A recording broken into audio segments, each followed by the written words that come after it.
ఇక కామారెడ్డి జిల్లాలోనే ప్రధాన వార్తల విషయానికి వస్తే కామారెడ్డి జిల్లా జుక్కల్ నియోజకవర్గం పెద్దకొడగల్ మండలం బెంగంపూర్ తాండావాసులు రెండో విడత ఎన్నికల ప్రచారానికి వచ్చిన జుక్కల్ ఎమ్మెల్యే తోట లక్ష్మీకాంతారావును నిలదీశారు.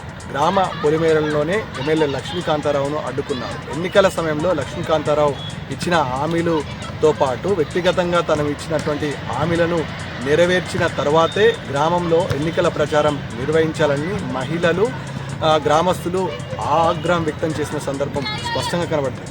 ఈ నేపథ్యంలో 6 గ్యారంటీలతో తమను మోసం చేశారని, ఎన్నికల సమయంలో వచ్చడం కాదు సాధారణ సమయంలో వచ్చి తమ సమస్యలను పరిష్కరించాలని అన్నారు తాండావాసులు. ఈ నేపథ్యంలో ప్రచారం చేయకుండానే లక్ష్మీకాంతారావు గ్రామ పొలిమేర నుంచి వెనుతిరిగిన సందర్భం స్పష్టంగా కనబడింది. జిల్లాలోనే మరో ప్రధాన వార్తా విషయానికి వస్తే కామారెడ్డి జిల్లా కేంద్రానికి సమీపంలో ఉన్నటువంటి 44వ జాతీయ రహదారిపైన రోడ్డు ప్రమాదం జరిగింది. జంగంపల్లి గ్రామ సమీపంలో ఉన్నటువంటి రహదారిపై ఆగి ఉన్న టిప్పర్ను MSN కంపెనీకి చెందినటువంటి బస్సు ఢీకొట్టింది. బస్సులో ఎవరు ఉద్యోగులు లేకపోవడంతో డ్రైవర్కు స్వల్ప గాయాలు కావడం జరిగింది. ఈ నేపథ్యంలో కేసు నమోదు చేసి పోలీసులు దర్యాప్తు చేస్తున్నారు.